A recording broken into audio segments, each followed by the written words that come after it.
Hello traders අදත් ඔයාලව සාදරයෙන් පිළිගන්නවා ක්‍රිප්ටෝ කැම්පස් YouTube channel එකට. ඉතින් අද වීඩියෝ එකෙන් කතා කරන්නේ කොහොමද හරියටම Binance account එකක් create කරලා KYC verification එක කරගන්න කියලා.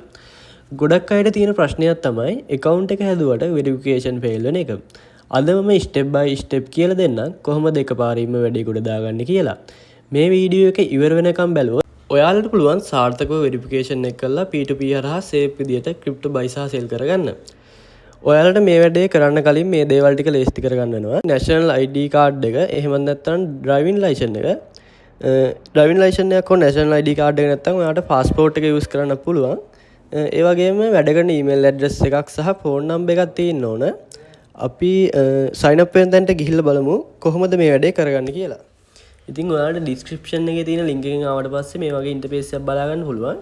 ඉතින් ඔයාලට sign up reward එකක් විදියට USD 100ක ප්‍රමාණයක් මේ link එකෙන් ආවට පස්සේ ගන්න පුළුවන්.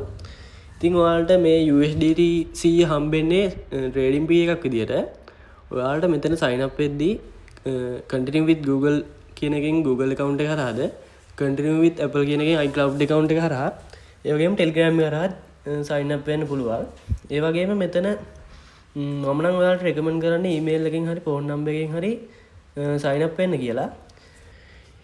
ඉතින් මම මේ වෙලාවේ මගේ email එක use කරලා මෙතන sign up වෙනවා. ඔයාලට ඔයාලගේ phone number එක හරි email එක හරි මේකට use කරගන්න පුළුවන්. ඒ වගේම ඔයාලට මෙතන බලා ගන්න පුළුවන් යට පොඩි tick එකක් දාන්න තියෙනවා. මේ tick එක අනිවාර්යෙන් දාන්න ඕන. මේ tick එක දාලා මේ continue button එක click කරන්න. ඊට පස්සේ ඔයාලට මේ වගේ බලා ගන්න පුළුවන් verify your email කියලා. ඉතින් මම මේ වෙලාවේ email එක add කරපු නිසා තමයි එහෙම පෙන්නන්නේ. ඔයාලා ඔයාලගේ mobile number එක add කරා නම් ඔයාලගේ mobile number එක තමයි උතන පෙන්නන්නේ. ඉතින් ඔයාගේ mobile number එකට හරි email එකට හරි අනිවාර්යෙන් code එකක් එනවා. ඒ code එක මෙතනට දාගන්න ඕන. ඊට පස්සේ ඔයා ඒ code එක මෙතනට දාගෙන මෙතන continue කියලා button එක දුන්නාට පස්සේ ඔයාලට බලා ගන්න පුළුවන් create a password කියලා. ඒ කියන්නේ ඔයා මෙතන ඔයාට මතක හිටින password එකක් දාගන්න. ඉතින් මම මේ වෙලාවේ මම password එකක් දාගන්නවා. ඊට පස්සේ ඔයාලා මෙතන password එක දාගත්තට පස්සේ ඔයාලා බලන්න මේ password එකේ තියෙන්න ඕන. ඒ කියන්නේ capital ලකුණු, simple ලකුණු, ඒ කියන්නේ numbers add වෙච්ච, mix වෙච්ච අකුරු 8ක් වගේ set වෙන password එකක් තමයි මෙතනට දාගන්න ඕන. ඔයාලා මේ password එක දාගත්තට පස්සේ මෙතන continue button එක click කරන්න ඕනේ. ඊට පස්සේ ඔයාලට මේ වගේ interface එකක් බලා ගන්න පුළුවන්. ඊට පස්සේ මේක ඔයාලා next කියන button එක click කරගන්න. ඔයාලටත් බොරුකාරයින්ගේ fake signal service වලට රැවටිලා crypto trading මේ වෙනකොට එපා වෙලා දෙන්නේ. එහෙනම් දැන්ම first comment එකේ තියෙන link එක හරහා crypto campus signal service එකත් එක්ක join වෙන්න. දැන් ඔයාලට ඉතින් මේ වගේ interface එකක් තමයි බලා ගන්න පුළුවන් වෙන්නේ. දැන් ඔයාලගේ account එකේ මූලික වැඩ ටික ඉවරයි. දැන් අපි කරගන්න ඕන ID verification එක කරගන්න එක. ඉතින් ඔයාලට මෙතන පේනවා ඇති deposit කියන තැනක්. එතනට එහා පැත්තෙන් ඔයාලට පේනවා ඇති profile icon එකක් තියෙනවා. එක එකපාරක් click කරගත්තට පස්සේ ඔයාගේ account එක මෙතන පෙන්නනවා. දැන් ඔයාලට ඉතින් මෙතන බලා ගන්න පුළුවන් වෙන්නේ unverified කියලා. ඉතින් දැන් ඔයාලා මේ unverified කියන එක එකපාරක් click කරගන්න. ඊට පස්සේ දැන් ඔයාලට මෙතන බලා ගන්න පුළුවන් get verified කියලා. get verified කියන එක එකපාරක් click කරගන්න. ඊට පස්සේ ඔයාලගේ මෙතන country එක තෝරන්න තියෙනවා. මේකට ශ්‍රී ලංකාව තෝරගන්න. ඊට පස්සේ ඔයාලගේ මෙතන බලා ගන්න පුළුවන් යටින් document type කියලා. එතන ඔයා ID card එකෙන් verification කරනවා නම් ID card එක, නැත්නම් passport එක, නැත්නම් driving license එක click කරගන්න. මම මේ වෙලාවේ driving license එකෙන් verify කරගන්න නිසා මම මෙතන driving license එක click කරගන්නවා. ඊට පස්සේ ඔයාලා මෙතන continue button එක එකපාරක් click කරන්න. දැන් ඔයාලට ඉතින් මෙතන බලා ගන්න පුළුවන් document verification කියලා. ඉතින් මෙතන තියෙනවා take a picture upload photos කියලා. මම දැන් මේ වෙලාවේ මගේ license එකේ photos දෙකක් upload කරගන්නවා.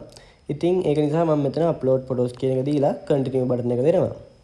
ඊට පස්සේ මෙතන ඔයාලට බලා ගන්න පුළුවන් upload කියලා තියෙනවා. ඔයාලා මේ පළවෙනි තැන font size එක. ඒ කියන්නේ ඔයාගේ document එකේ font size එක තමයි මෙතනට upload කරගන්න ඕන. ඊට පස්සේ මේ දෙවෙනියට upload කියලා තියෙන තැන ඔයාලට upload කරගන්න ඕන ඔයාගේ document එකේ back side එක. ඔයාලා ඉතින් document upload කරගත්තට පස්සේ මෙතන යට තියෙන continue button එක එකපාරක් click කරගන්න ඕන. මෙතන ඔයාලට බලා ගන්න පුළුවන් license check කියලා වැටලා තියෙනවා. යට තියෙනවා continue කියලා button එක. දැන් ඔයාලා face verification එක. ඒ කියන්නේ ඔයාගේ මූණ පෙන්වන විදිහට face verification එක මෙතන කරගන්න ඕන. තව දෙයක් කියන්න ඕන. ඔයාලා මේ verification කරගනිද්දී දවල් කාලයේදී verification එක කරගන්න වගේ බලා ගන්න ඕන. මොකද රාත්‍රී කාලයේදී අර light එක ඉවරට වුණාට පස්සේ verification එක සමහර වෙලාවට complete වෙන්නේ නැහැ. ඒ වගේම ඔයා හිස් වැසුමක් එක්කෝ නැත්තම් කන්නාඩි දෙයක් වගේ දෙයක් දාන් ඉන්නවා නම් ඒව ඉවත් කරන්න ඕන. ඒ වගේ මාස්ක් එකක් වගේ දෙයක් දාන් ඉන්නත් බෑ. ඔයාගේ මූණ හොඳට පේන්න තියෙන්න ඕන. නැත්තම් ඔයාලගේ වෙරිෆිකේෂන් එක අනිවාර්යෙන් ෆේල් වෙන්න බලනවා. ඉතින් දැන් මෙතන යට තියෙන කන්ටිනියු කියන බටන් එක එකපාරක් ක්ලික් කරගන්න ඕන. දැන් ඉතින් ඔයාලට මේ වගේ ඉන්ටර්ෆේස් එකක් තමයි ඕපන් වෙන්නේ. ඊට පස්සේ ඔයාලා මෙතන යට තියෙන start now කියන බටන් එක එකපාරක් ක්ලික් කරගන්න. ඔයාලට ඉතින් මේ වගේ ඉන්ටර්ෆේස් එකක් තමයි දැන් බලා ගන්න පුළුවන් වෙන්නේ. ඔයාලගේ ෆේස් එක පැහැදිලිව පේන විදිහට කැම් එක ફોකස් කරගන්න. ඊට පස්සේ ෆේස් වෙරිෆිකේෂන් එක ඔටෝම කම්ප්ලීට් වෙයි. ඊට පස්සේ ඉතින් ඔයාලට මෙතන බලා ගන්න පුළුවන් ඔයාලගේ ඩොකියුමන්ට් ටික ඔටෝම ෆිල් වෙලා තිනවා. ඉතින් ඔයාලගේ නේම් එක, කන්ට්‍රි එක, ඒ වගේම ඔයාගේ බර්ත්ඩේ එක, ඔයාගේ ඇඩ්‍රස් එක, පෝස්ටල් කෝඩ් එක, ඒ වගේම ඔයාගේ සිටි එක තමයි මෙතන බලා ගන්න පුළුවන් වෙනවා තියෙන්නේ. ඉතින් මේ ටික හරිද කියලා ඔයාලා බලන්න. හදාගෙන ඉවරලා ඔයාලා මේ යට තියෙන කන්ටිනියු කියන බටන් එක එකපාරක් ක්ලික් කරගන්න. ඉතින් දැන් ඔයා ස්ටුඩන්ට් කෙනෙක්ද? ඒ කියන්නේ ඔයා කරන ජොබ් එක අනුව මෙතනින් ඔයාගේ ජොබ් එක තෝරලා ඔයා මෙතන යට තියෙන කන්ටිනියු බටන් එක ආපහු පාරක් ක්ලික් කරගන්න. ඉතින් මගේ වෙරිෆිකේෂන් ෆේල් කියලා වැටෙන්නේ. ඒ මොකද කියනවා නම් මගේ මේ ID එකට කලින් Binance account එකක් create කරලා තින්නේ. ඔයාලගේ ID වලට කලින් Binance account එකක් create කරලා නැත්නම් එහෙම වැටෙන්නේ නැහැ. දැන් ඉතින් ඔයාලට පුළුවන් ඔයාලගේ Play Store එකකින් හරි App Store එකකින් හරි Binance app එක install කරගන්න. ඊට පස්සේ ඔයාලා මෙතන අපි account එක හදද්දී දුන්න Gmail එක සහ password එක use කරලා එතනින් ඔයාලට Binance account එකට log වෙන්න පුළුවන්. මම Binance account එකට ගිහිලා දැන් ඔයාලට පෙන්නන්නම්. ඔයාලගේ Gmail එක සහ password එක use කරලා Binance එකට log වුණාට පස්සේ ඔයාලට මේ වගේ interface එකක් තමයි බලා ගන්න පුළුවන් වෙන්නේ. ඉතින් ඔයාලට මෙතන වම් පැත්තේ උඩින් පේන්න තියෙනවා ඉරි කැලි තුනක්. ඒක එකපාරක් ක්ලික් කරගන්න. ඊට පස්සේ ඉතින් ඔයාලටගේ Binance account එක verify වෙලා නම් මෙතන verified කියලා වැටලා තියෙනවා. ඉතින් ඔයාලගේ unverified වෙලා නම් අර මං කියපු හේතු එකක් හරි බලපාලා තියෙන්න පුළුවන්. ඉතින් එහෙම වුණොත් ඔයාලා දවල් කාලේ හරි නැත්තම් පැහැදිලි ඒ කියන්නේ ඔයාලට හොඳට එළිය තියෙන පැහැදිලි තැනකට ගිහිල්ලා ඔයාලා වෙරිෆිකේෂන් එක කරගන්න ඕන. නැත්නම් ඔයාලා කලින් ඔයාලගේ ඩොකියුමන්ට් වල වෙරිෆිකේෂන් එක කරලා තියෙනම් කිසිම වෙලාවක වෙරිෆිකේෂන් එක ආපහු කම්ප්ලීට් වෙන්නේ නැහැ. ඒ නිසා ඔයාලා ඒ පිළිබඳව සැලකිලිමත් වෙන්න ඕන. ඉතින් ට්‍රේඩර්ස් මේ විදිහට තමයි Binance account එකක් create කරගෙන KYC verification එක කරගන්නේ.